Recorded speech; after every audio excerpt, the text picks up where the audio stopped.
creative. Okay? Okay, let me reframe the question. Who here was a child once? I'm always amazed how long it takes people to put their hands up. Can I ask you to, in just a second, I'm going to ask you to stand up and get in a room of 3 people, and just decide who's going to be person A, who's going to be person B, and who's going to be person C. Up you go.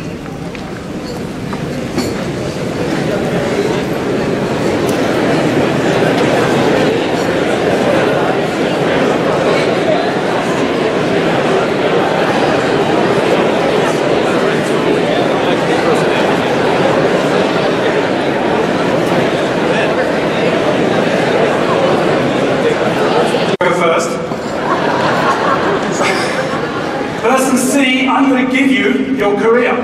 You've worked in this occupation for the last 25 years, therefore you're the world's leading guru on this particular topic, therefore nothing that you say is wrong. Person A and B will spend about a minute and a half interviewing you about what you've been doing for the last 25 years. So person C, for the last 25 years you've been the world's leading designer of parachutes for elephants. Person A and B will now interview you about that job. Off you go.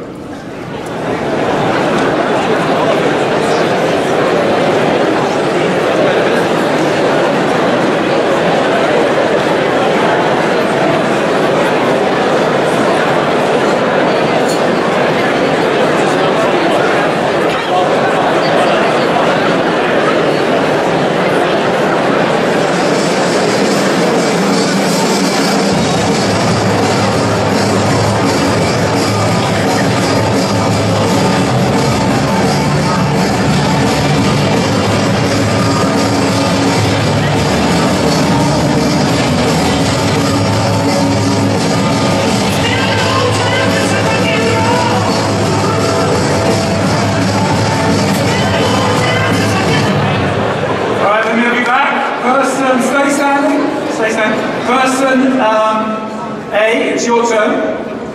And for the last 25 years, you too have been a designer. You've been the world's most famous fashion designer of invisible clothing. Off you go.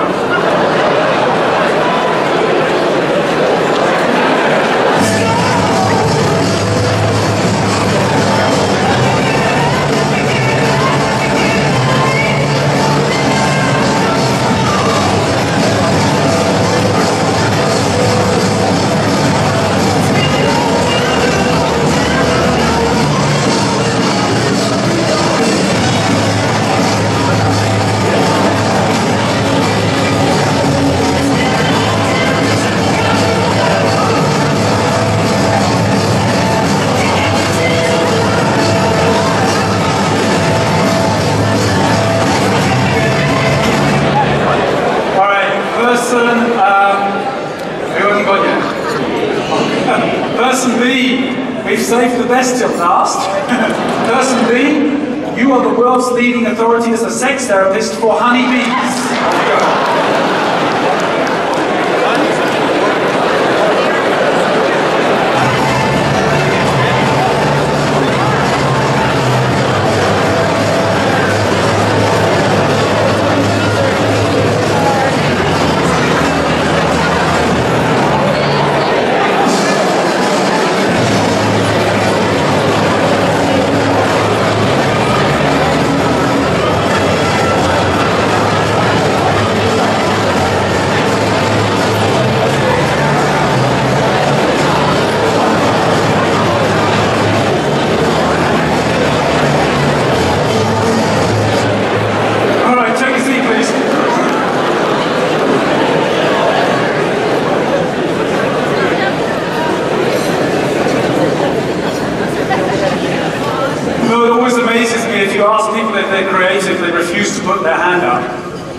And then just listen to yourselves. I heard somebody on the fashion designer of invisible clothing turn to the person next to them and say, I love what you're wearing, which I thought was relatively creative.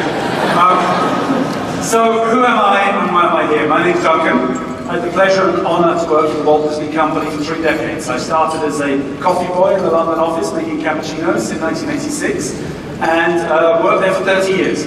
I got to do crazy things. The first 20 years was public relations. I got to fly into the Soviet Union in the very symbol of American capitalism, a giant Mickey Mouse hot air balloon 2 years before the Berlin Wall would come down. I got to put ears on the cool. I got to build a swimming pool for Michael Phelps to swim down Main Street, USA in Disneyland. And that really is my son's Buzz Lightyear. That really is the International Space Station. He is in fact the longest serving astronaut in space. He served on the International Space Station for 18 months. And NASA were kind enough to wait until they got over my son's house in Central Florida to take the picture.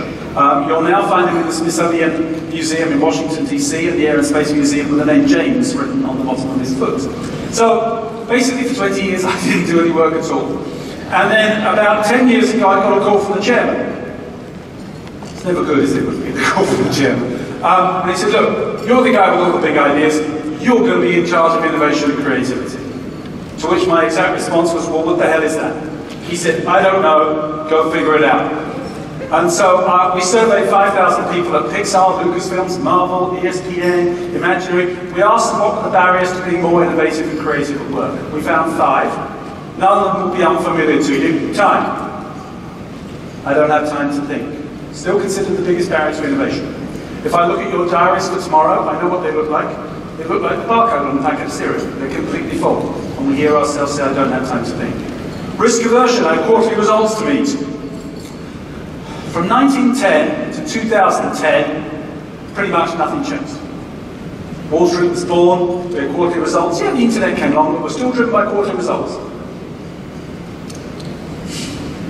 So we're risk averse because we've got our quarterly results to meet. Anybody who believes that quarterly results are more important than purpose will be gone in less than a decade, and I don't care how big you are today. You will be gone. There are 3 or 4 things coming in the next decade which I believe make this the most exciting, the most terrifying decade of certainly my life, the most disruptive decade of my life. Artificial intelligence, scheduled to be, I think, thousands of times more intelligent than the human race by 2030. 3D printing. They reckon we'll print houses on a 3D printer for under $5,000 15 years from today. What will that do to the realty market? But think about purpose over profit. Because you've got artificial intelligence coming, you've got 3D printing coming, we've got product-centric, we build it, they will come cultures, run by people who remember the days of quarterly results, who can't give it up. You ask if they're consumer-centric, they put the hand up. You ask if they've spent the day in the living room of one of their consumers, and they can't put their hand up. These people will be gone in less than a decade, because they believe quarterly results is more important than purpose. I'll give you a very tangible example of why I think they're wrong. I was asked recently to go and give a talk to the world's #1 tool company. They make more hammers, chisels and saws than everybody else. I know nothing about the tool industry, so I thought, how could I find out what was important to their consumers? So I went down to Home Depot and Lowe's, the big DIY stores in Florida, and I listened to that generation as they chose their tools. And I went back to talk to this company, the world's leading brand of tools, and I said, this generation doesn't even know who you are. They didn't mention your brand once. They didn't mention your product, the hammer, the chisel, or the saw. It wasn't important to them. They didn't even mention the price, $13.95 or $24.22. They didn't care. What they cared about was what was important to them. We're going to build our dream living room, our dream house, our dream kitchen. So I went back to the organisation and said, look, your purpose, if you choose to accept it, is you could be the brand who helps people build their dreams. And you can see it straight there. Oh, that's not going to help drive quarterly results. Their definition of innovation right now isn't, it's iteration. We're going to saturate Mexico and India because they've got a growing middle class. What this company has failed to realise is India and Mexico will bypass their tools just as India bypassed computers. They went straight to mobile phones. We're printing houses in Houston, Texas today on a 3D printer. They're printing hearts in Hyderabad, India today on a 3D printer so the surgeon can see the heart before they go in. Amazon spent billions of dollars on shipping last year. Think about production and storage. I estimate that somewhere between 10 and 15 years from today, at least 30% of what you buy on Amazon today online, you will print at home. That chair, you'll print it at home. The big table, you'll have to go to your local printers because your printer won't be big enough. If you can print anything you want on demand 15 years from today, what will you use a hammer, a chisel, or a saw for? None. They'll be in the Smithsonian Museum next to my son's Buzz Lightyear. Purpose over profit. Not only will they not buy your products and services if they don't believe in what you stand for, they don't want to work for you either. Why do you think so many people are becoming entrepreneurs? They don't trust the big corporations. Consumer insight underused was the fourth one. The fifth one was nobody had the same definition of innovation and creativity, so we created one. The habit of continually doing things in new ways to make a positive difference in our working lives. Not the best definition, but one. When you're trying to drive cultural change, one definition is important. The habit of continually doing things in new ways to make a positive difference to our working lives. What one word in that definition stands out for you? Continually, habit.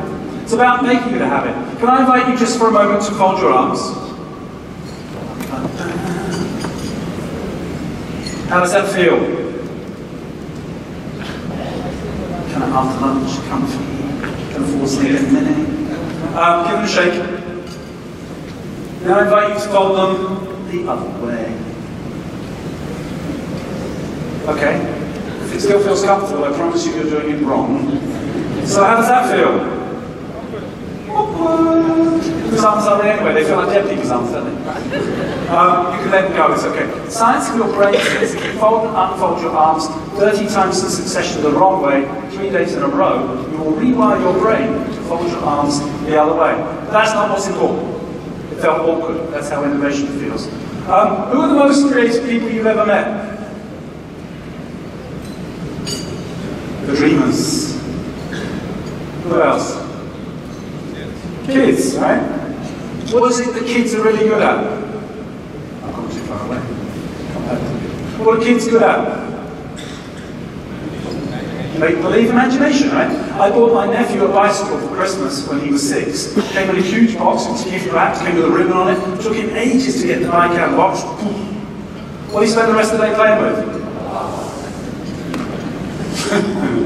Because the box could be anything he wanted it to be. The rocket ship, the castle, or the fort. You used to have a box. You played with it for days on end, till it got a bit ratty and Mummy threw it away and you cried. How old were you when you last saw the rocket ship? 6, maybe? What happens at the age of 6? We go to school. The teacher tells us it's just a box. And our imagination and creativity starts to collapse. Children are very good at playing, I'm going to talk about that. Children are very curious. They ask why, and why again. We go to school, we get a job, and we're told there's only one right answer, so we stop asking the second why. The real insight for innovation comes on the 4th or 5th why. If you ask somebody, why do you go to a Disney theme park? They'll tell you I go for the rides. Well, that tells me to spend hundreds of millions of dollars on new attractions. If I ask why the second time, well, why do you like the rides? Oh, well, I like Small World. Well, why do you like Small World? I used to go with my mum. Why is that important to you? I take my daughter there. What that person has just told you on the 5th why is it's not about capital investment in new attractions, it's about our memory and nostalgia. That's a communication campaign. But if you stop on the first why, as we do as adults, you don't get to the real insight for innovation. They're very playful, they're very imagination, they're very curious, they go with their intuition a lot, and we'll talk about the power of that. We as adults are very reductive. The more experience, the more expertise you get, the more reductive you think. The more reasons you know why this new idea won't work, and you just shoot it down without giving it a chance.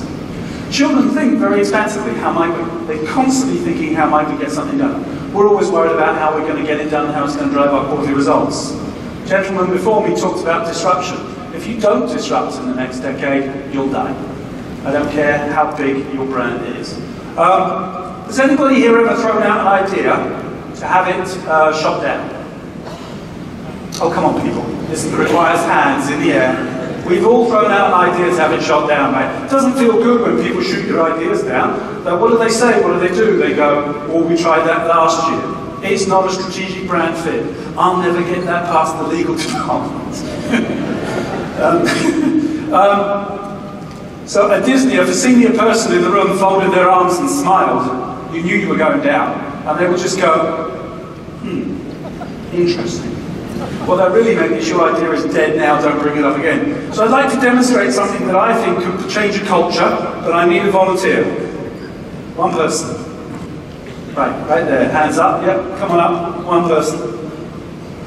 Come on up, this gentleman put his hand up first, and then I'll come to you for the second exercise, if that's okay. Come on up. Come on. Alright, I'll come to you. Just one of you guys. This is make up your mind time. Give this young man a round of applause, come on.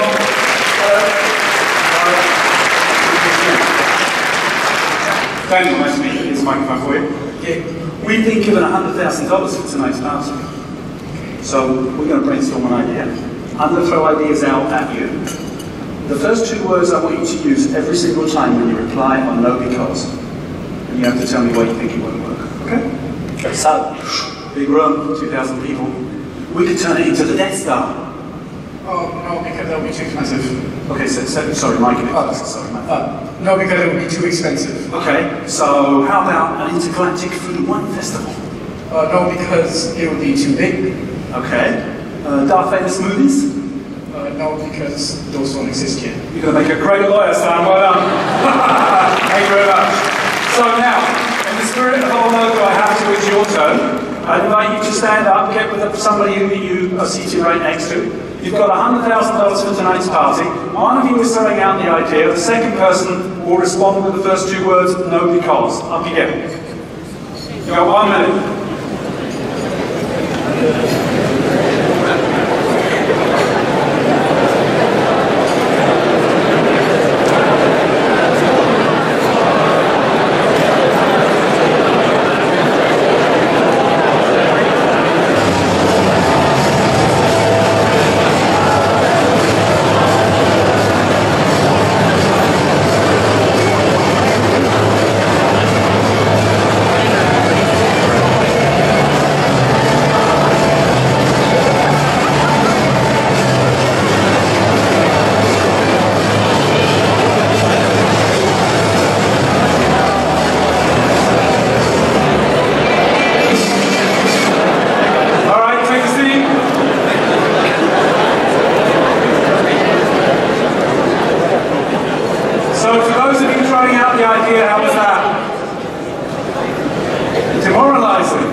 We all say no because. All of your experience and expertise teaches you to say no because. And that's where you go straight away.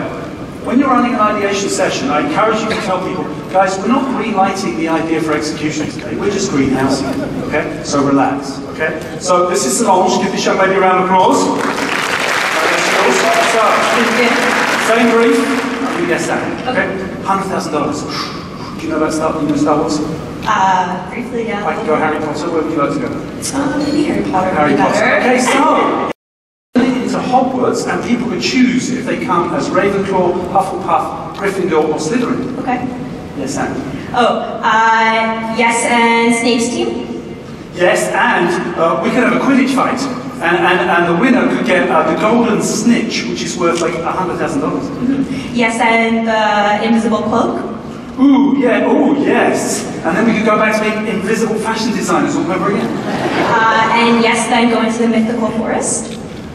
Yes, the mythical forest, where we could all get a mythical drink of our favourite alcoholic liquid stick. Yes, then go to Hagrid's house? All right, this girl's very good at this. Thank you very much. Thank you.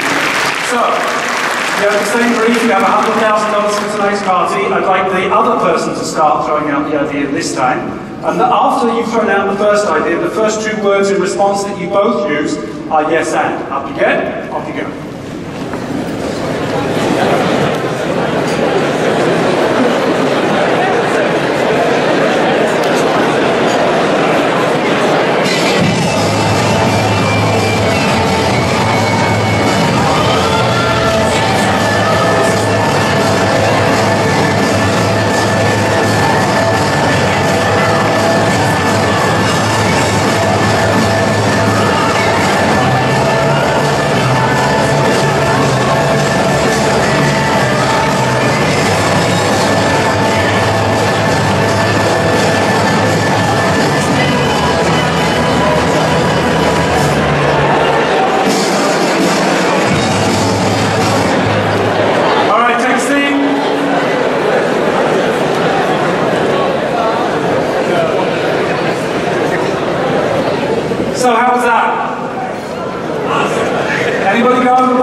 an observation from the stage, a lot more laughter, a lot more fun, twice the amount of energy, and most of you discovered your hands for the first time this afternoon. This time around, did the idea get bigger or smaller? Did the idea get bigger or smaller this time? Bigger, okay. You can always take a big idea and value engineer it down. God knows you've all seen it done. You can't take a small crap idea and make it a big one. When you finished developing the idea, whose idea was it when you finished? Ours. Never underestimate the power. This came from the world of improv. 2 simple words, yes and. Transfers the pattern, makes the idea bigger, not smaller, but far more importantly, when you live inside big organizations, when you have governments to work with, when you have hierarchy to work with, when you have bureaucracy to work with, when you have bosses to work with, the moment you can transfer the power of my idea to our idea, is the moment you accelerate this opportunity to get done. Who's fed up of going to brainstorms where nothing ever happens? Who knows that the next brainstorm they go to, nothing's going to happen? Right? It's very tiring. It's because you're yes-oring each other all the time. So we're working on a Star Wars idea together, and this young man comes up with a great Star Wars idea, and I go, yes! Or we can play golf. And he's like, whoa, wait, what happened to my Star Wars idea? It's because we're yes-oring each other. Yes, and forces my brain to stay on the same topic. I can't think quickly enough to go to a different one. So it makes your idea bigger, not smaller, by your own admission, transfers power of my idea to our idea, and stops people from yes-oring and keeps you on the same idea.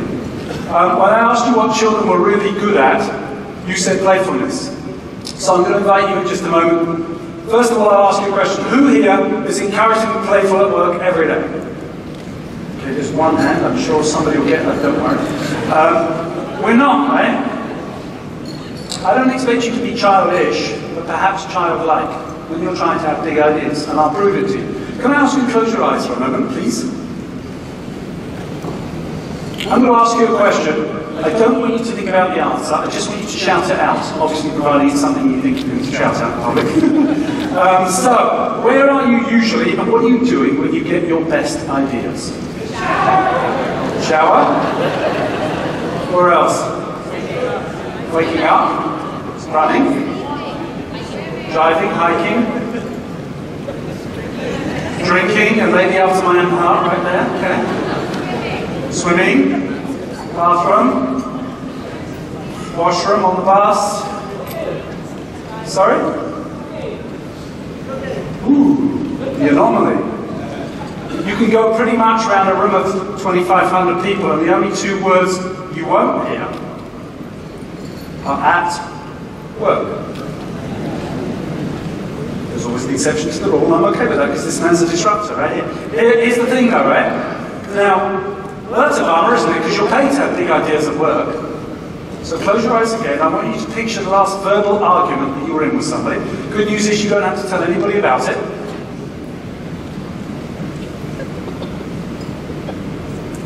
Okay, so open your eyes. The argument's over. But God, you're pissed off at Fred. Fred, you son of a bitch! You blank up on my boss on that email.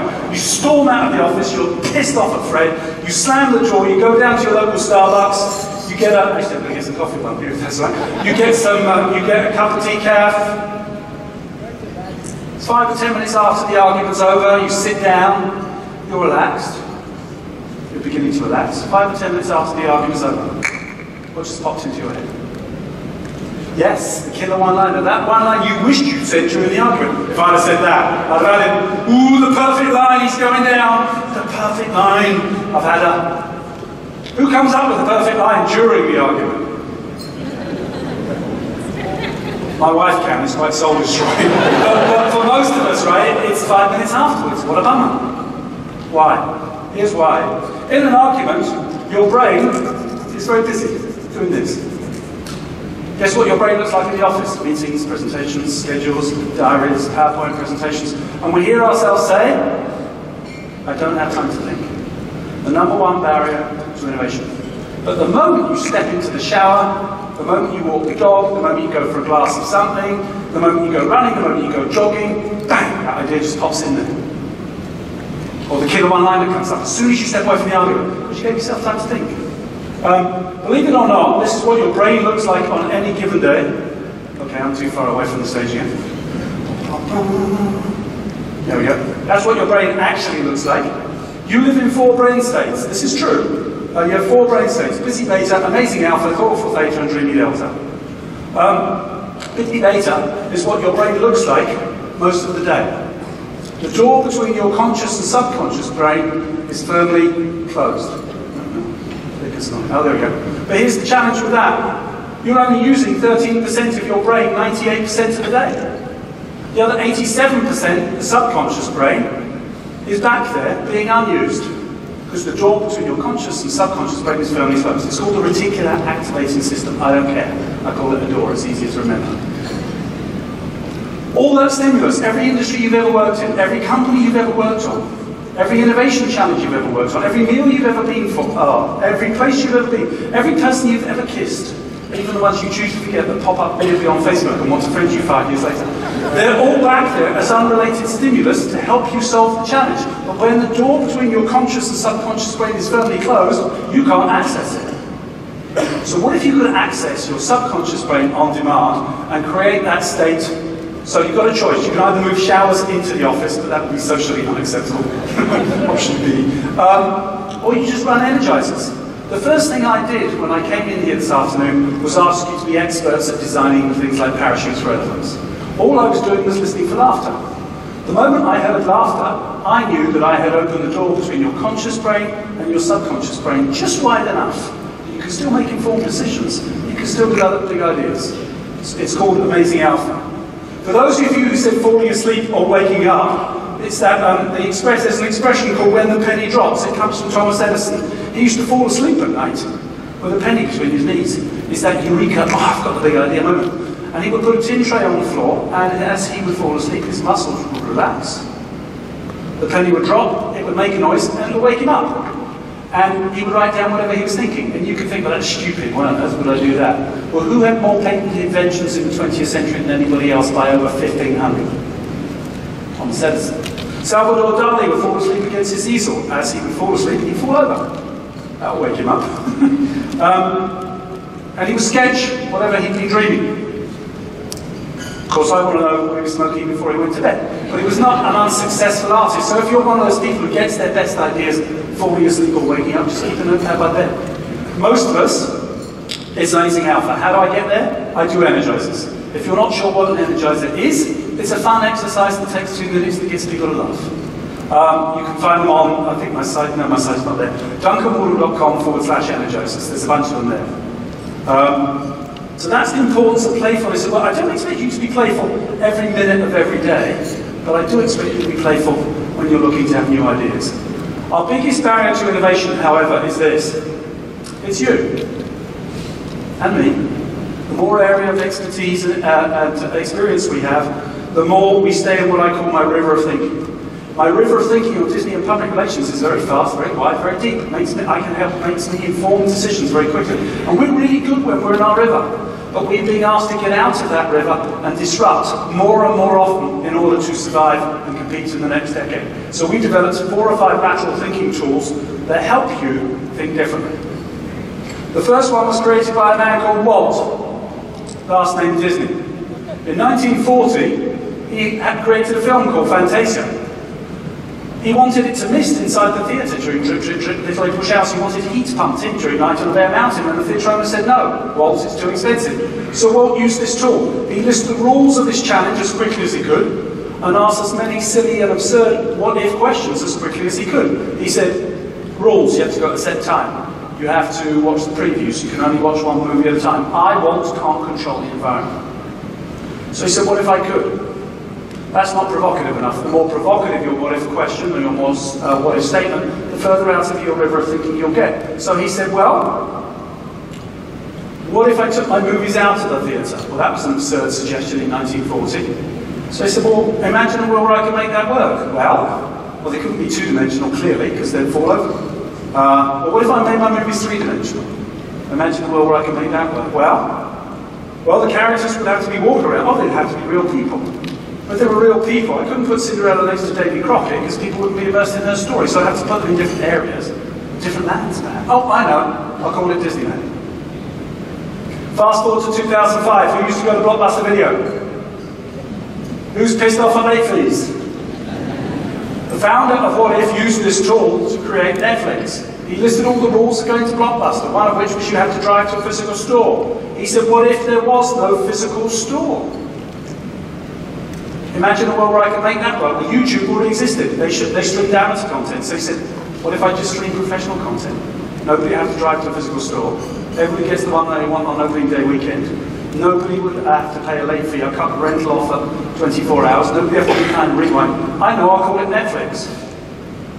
I'll take my idea to Blockbuster 5 times. They'll turn me down 5 times. I'll take them out of business in 5 years. It's easy to look at Netflix and Disney and go, they've got so much money they can do what they want. That's not relevant to me. With all due respect, Reed Hastings had no money in 2005 and Walt was bankrupt in 1940. So I'll give you a smaller example to bring it to life. There was a small company in Great Britain that used to make glasses that we drink out of. And they found there was too much breakage and not enough production when the glasses were being wrapped. So they went down to the shop floor and observed their employees, and they listed the rules. 26 employees, conveyor belt, 12 glasses to a box, boxes made of cardboard, corrugated cardboard between each glass, glasses being wrapped in newspaper, employees reading newspaper. So somebody asked a relatively provocative question. What if we poke their eyes out? Well, that's not very nice, and it's against the law. But because he asked the provocative question, the person sitting next to him said, wait a minute, why don't we just hire blind people? So they did. Production went up 28%, breakage went down 48%, and the British government gave them a 50% salary subsidy hiring people with disabilities. Who here has been to a Disney theme park? What's the biggest pain of going to a Disney theme park? The lines. In 2011, we could have said, and this is what you will ask yourselves every day, how might we make more money? If we'd said how might we make more money, we'd have put the gate price up by 3%. You'd have all grumbled, you'd have still come, and I'd have made 2% or 3% more profit margin. That's called iteration, that is not innovation. Instead of saying how might we make more money, we said how might we solve the biggest consumer pain point? So we used this tool. We listed all the rules of going to Disney: flights, car hire, hotels, got to meet the characters, got to watch the parade, got to buy the merchandise, got to stand in line. In 2011, we said, what if there were no lines? No front desk, no gates at the entrance to the park, no standing line for merchandise or food and beverage. Then we said, imagine a world where we could make it work. Well, guess what? RFID technology had already been around for 12 years. We just put it in a little plastic band. Called it Disney's Magic Band. When you arrive at Walt Disney World Resort today, if you're staying in one of the Disney's hotels, you just touch your room. You don't check in or check out as your door key. It's also your theme park ticket. There are no gates at the entrance to our parks anymore. You swipe and go. Your favourite reservations for your favourite attractions and meet and greets are stored on here. Swipe and go. If I want an item of merchandise once, I touch it once, it goes to my hotel room. I touch it twice, it goes to my house. I save my fast food on my phone. I want a hot dog with pickles on the side and go to Pinocchio's Village House for lunch, safe. I walk into my restaurant 2 hours later, touch table 47, food comes fresh to me. Had we have asked how might we make more money, we'd have made 3% profit margin. But because we said how might we solve the biggest consumer pain point, the average guest in a Disney theme park today has 2 hours free time that they didn't have 4 years ago. And what is it you lovely people do with your free time in Disney? Single biggest revenue generating idea since Disneyland opened its doors on July 17, 1955. No significant capital investment required. No new lands, no new parades, no new fireworks, no new shows. Software, not cheap software. Data, everybody says, oh, we've got big data. What are you doing with it? I'm not quite sure. 25 million visitors a year, every second of every day, are informing us what they like and what they don't like. You are effectively crowdsourcing, open source, the future design of a Disney theme park. We know that 62.7% of our guests, when given the choice, turn right. Not quite sure what to do with that yet, but by golly, we know it. Think about the future design of parks. As you come up Main Street, USA in the morning, the exits to your right will be wider. As you come down Main Street in the evening, guess what? Just by asking what if, and imagining a world where we might, and being disruptive. And he's gone too far away from the stage again. Naive experts. What is a naive expert, and why should you invite them into every session you run? Hopefully you've got a notepad and a pen somewhere on your table between you as a team. If not, you can always doodle it on your iPhones. Can't get your pens out? Come on. I know nobody carries pens anymore. It's sad. I'm going to give you a 7-second exercise. Oh, wait, what's this octopus? Oh, wait, what's this? There I asked. Here, camera, look at this. You shouldn't be having this at this table. Okay. So, I'm going to name it. I'm going to give you 70 seconds to draw it.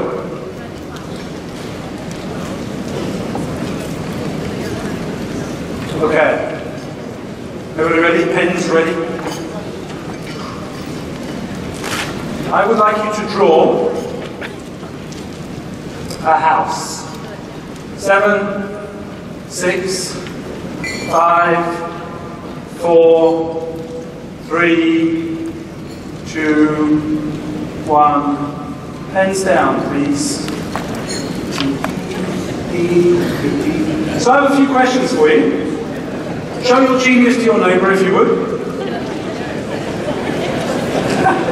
Twins, man, twins. Twins. Are we twins? Are we twins? We're twins. Are we twins? Yeah, we're twins. So, why do we always put the door in the middle at the front? Why are we so insecure that we draw 2 windows? And why do we still put bars over the windows? Right? Oh, sorry, it's too dark. And what shape is the roof, ladies and gentlemen? Of course it is. Why? Because my river of experience, my river of thinking tells me that's what a house should look like.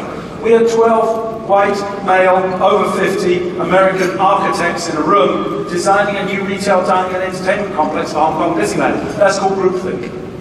So I invited into the room as my naive expert. Here's the success criteria for naive expert. They don't work for you and they don't work in your industry. That is the success criteria. Because they don't work for you and don't work in your industry, they will ask the silly question that you're too embarrassed to ask in front of all of your peers, so the question doesn't get asked. They'll throw out the audacious idea that you're too scared to throw out in front of your colleagues. Their role is not to solve the challenge for you, their role is to get you out of your river of thinking and thinking differently. So I invited in a Chinese chef, a female Chinese chef underneath the age of 30. Therefore, she was Chinese, not American. She was female, not male. She was a chef, not an architect, and she was under 30. While everybody drew this and everybody laughed, she drew this. Dim sum architecture, which if you've never seen it before, is a round bamboo dish that your dim sum would come in, a little chimney, and she even had a little Chinese lady waving out the window, which I thought was quite ambitious for 7 seconds.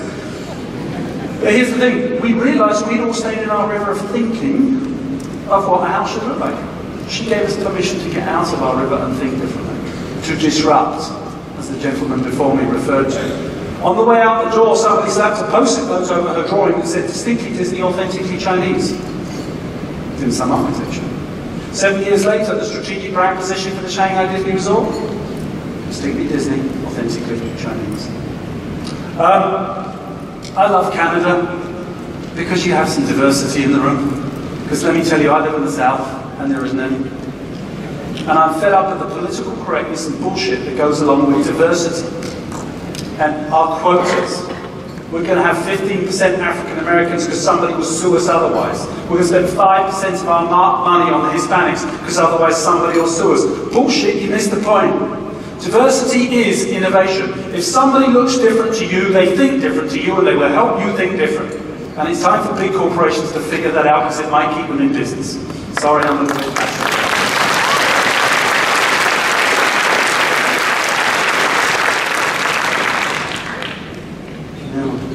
I'm coming back to that one. How else? How might we re-express our challenge to get ourselves to think differently? So if I were going to come to Vancouver, no, I'm in Toronto, sorry. I offended my taxi driver this morning. I'm going to offend all of you now, and I apologise, because I arrived at my hotel over here. There's this big Blue Jay logo on the wall. And I said, is that the ice hockey team? And he said, baseball, son, and it's not ice. Sorry, I'm so sorry. I'm going to be deported shortly after this presentation. If I were to ask you 4 essential things that you need to put in a car wash, what would you tell me? Water, soap, brushes, and labour. Okay, that's good. Yeah, but wait. What if I came to Toronto, you and I went into business, and we opened an auto spa? Now what could you put in it? A barber shop. Coffee station. Bar. Oils. For the car or for the people? What are you Masseuse, barista. In less than 60 seconds, they took you out of your river of thinking of what you know to be in a car wash and got you to consider what could be an auto spa. The genius? Walt Disney. Be creative this time. With 3 weeks to go to the opening of Disneyland, the landscape artist came to Walt and said, "Hey Walt, we're out of time, money and resources. 2/3 of the flower beds are full of weeds. We don't have any money." So Walt said, "Let's go for a walk," so they did. And he said, "Well, what's the name of that weed in Latin then?" And they all looked at him like, "Don't be mad." He said, "Well, find out." Why? He said, "I want you to tag each weed with a little tag, and I want you to write its name in Latin next to the weed. When our guests come in on opening day, they'll think it's some exotic plant yet to grow into fruition." Sure enough, on July 17th, 1955, Disneyland opened with 2/3 of its flower beds full of exotic plants yet to grow into fruition. That's the fun story, but it's not the important one. Walt redefined hospitality. He said, "We won't have any employees in our park. We will only have cast members. They will be cast for a role in the show. They will wear a costume, not a uniform." And with that, created the best level of guest service and friendliness anywhere in the world. Never been replicated, never been duplicated. A mate of mine, his name's Hector Rodriguez. He's 43 years of age, big, jolly Puerto Rican guy. Worked there 32 years on the same attraction. When he comes to meet us, he comes bouncing in the house at night. He goes, "Man, you should see what I did for that guest today." Huge smile on his face, and he'll tell you what he did for that guest today with enormous pride. He also said, "We will not have any customers in our parks. We will only have guests." Now think about everywhere you go when you're treated as a customer and how you feel. Think about how you feel when you go somewhere and you're treated as a guest. And with that one simple re-expression, Walt redefined a level of service in the hospitality industry and completely smashed the hospitality industry. I was in New York about 6 months ago. Whoops, I lost Walt, sorry. Sorry, gentlemen. I was in a meeting in New York about 6 months ago. I was waiting for my appointment for 10 or 15 minutes, chatting to this lovely lady behind the reception desk, this young girl. And I went upstairs to see the boss. I said, "Hey, your receptionist, she's delightful. I'm leaving her. She's going to come work for me." He said, "Wow, how long were you chatting to her for exactly?" I said, "I don't know, 10 or 15 minutes. He goes, "Oh, that's odd." I said, "Well, why is that odd?" He said, "Well, we don't have a receptionist." I said, "Oh shit, who the hell was I talking to for the last 15 minutes? I said, "Well, her name was Sarah. She had a summer dress on because it had no sleeves." He goes, "Oh, no, Sarah. Sarah's our director of first impressions." Right? Completely re-expressed what a form of employment could be. Also want to touch on the other thing that children are really good at. Except I've got to find it first. Intuition, when I find it. There we go. The figure at the bottom was presented to me by a professor at the university last week. Should say million, not billion. Slight change, but there we go. Your brain has 186 billion neurons. Your first brain. What about this one? The one you make 95% of your decisions with every day. The outfit you chose to wear today. The car you choose to drive. The places you go to shop. The products and services you consume and buy every single day. You make that with your first brain, or you went with your gut? It's a much more powerful brain than most people give it credit for. We were charged by Disneyland Paris to get more people to come more often, spend more money. Our going-in hypotheses with our big data told us X amount of people could afford us, X amount of people had an affinity to the brand, so all we had to do is do what we always do, product-centric. We build it, they will come. We'll spend $250 million on a new attraction. They'll come. That's how it works. That's how it's always worked. By a show of hands, who here has children? Right, this lady here. Hello. What's your name? Jane, can I give you that? Thank you very much. Could you close your eyes for me? And a photograph, a physical photograph of your children somewhere in your house, one particular one. Focus on it for me if you will. Tell us which room it's in. My office. Your office. Is it in on a bookshelf, on the desk? On my desk. On your desk. And describe where this photograph was taken. At summer camp. Summer camp, okay. And who's in the picture? Myself and my two daughters. Two daughters. What are their names? Hillary and Shelby. Hillary and Shelby. And how old were Hillary and Shelby when this photograph was taken? 7 and 3. 7 and 3. And how old are Hillary and Shelby today? 30 and 27. All right, 30 and 27. Thank you very much. Thank you. Good to We could have relied on our big data. Our big data told us to spend $240 million on new capital investment. By going out and spending a day with our end user and our consumer and disrupting the way we'd always done our research, we found the same clue as Hillary and Shelby in every single household. When I asked the lady I was living with, how old are your children, 4 or 5? She said, no, love, 24 and 25. When we came back together, we all had the same clue. When we asked Mum how old their children were in the photograph, they were anywhere from 5 to 30 years older than the picture. So what's going on? Well, our intuition told us there was something there. So we dug a bit deeper, and we went back to interview the mums, and we found that at first pass, we want our children to go to kindergarten, junior school, middle school, high school, college, graduate, be happy, healthy, and successful. Who wants that for their kids? She's lying.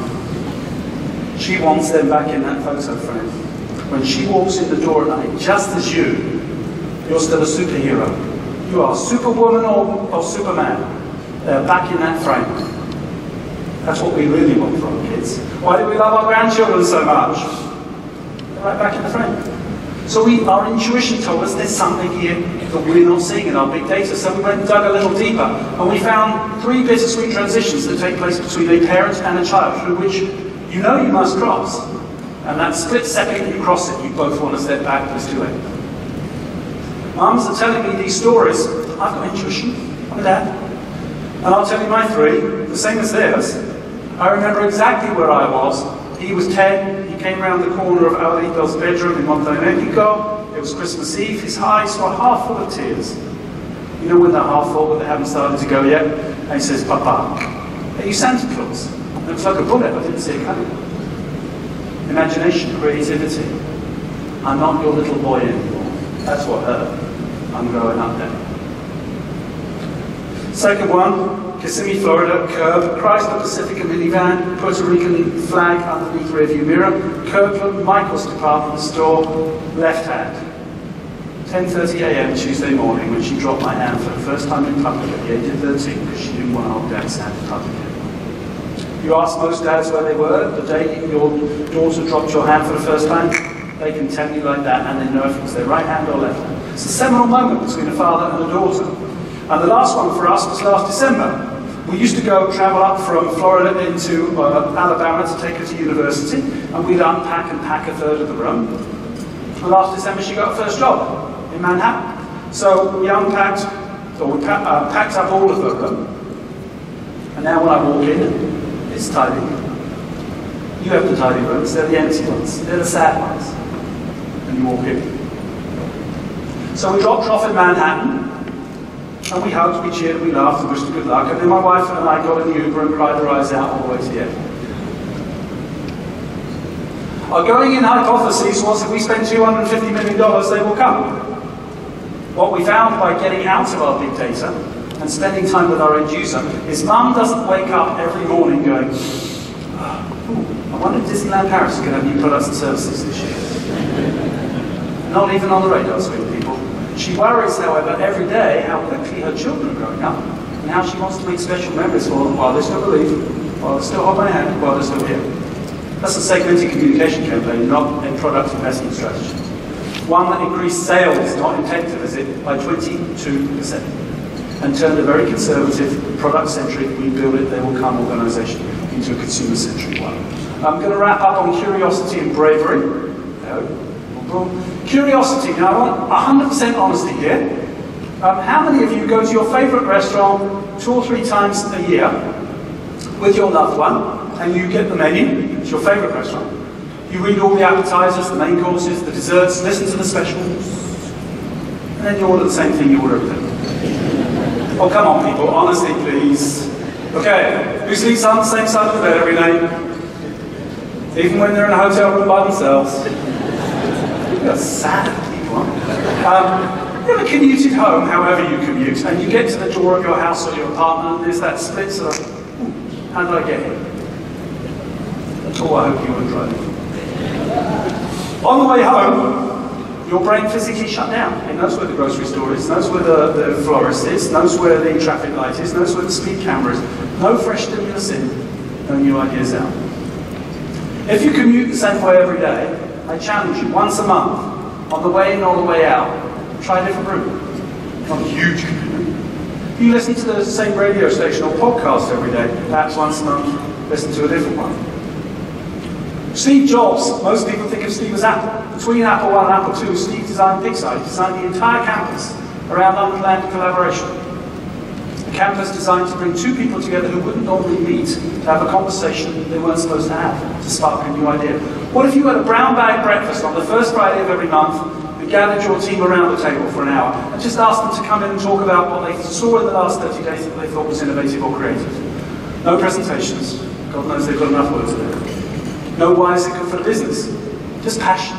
You'd be amazed how many ideas you can tie back to that breakfast. Number one barrier to innovation was time to think. One of the most innovative companies in the world is Google. What does Google do that you don't? What's that secret sauce? Time to think. It's a company policy. 20% time to be precise. 20% of the time of their engineers is called time to think. You don't have it. Why not? That weekly meeting that you always have. Why do we have a weekly meeting? Because we've always had a weekly meeting. What if once a month, the first Friday of every month, after that breakfast conversation, you tried this? No presentations, no emails, no meetings for a day. The first Friday of every month. Try it. If it doesn't work, you can tweet me back in 3 months' time and say, Duncan, you're full of shit. If you don't disrupt, you're gone. You're going to have to try something different, which leads me to my last behavior, which is bravery. And in order to demonstrate bravery, what I thought I'd do is, in just a moment, I'm probably going to invite somebody to come up on stage and sing with me so we can demonstrate bravery.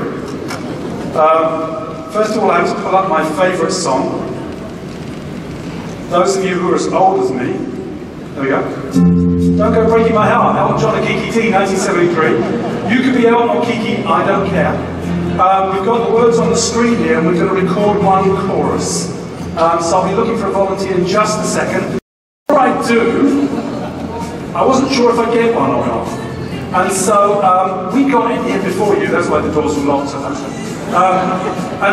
But you may not look until the count of three, please. And on the count of three, I'm just going to ask you, what I did was I came in and stuck a post-it note underneath one of your chairs, and it just says, it's you.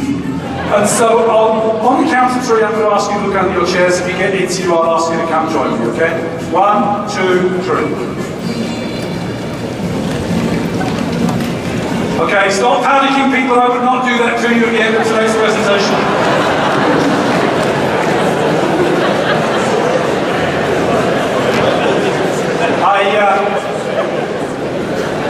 I just wanted to see how British you could become. Oh shit, he's going to pick me.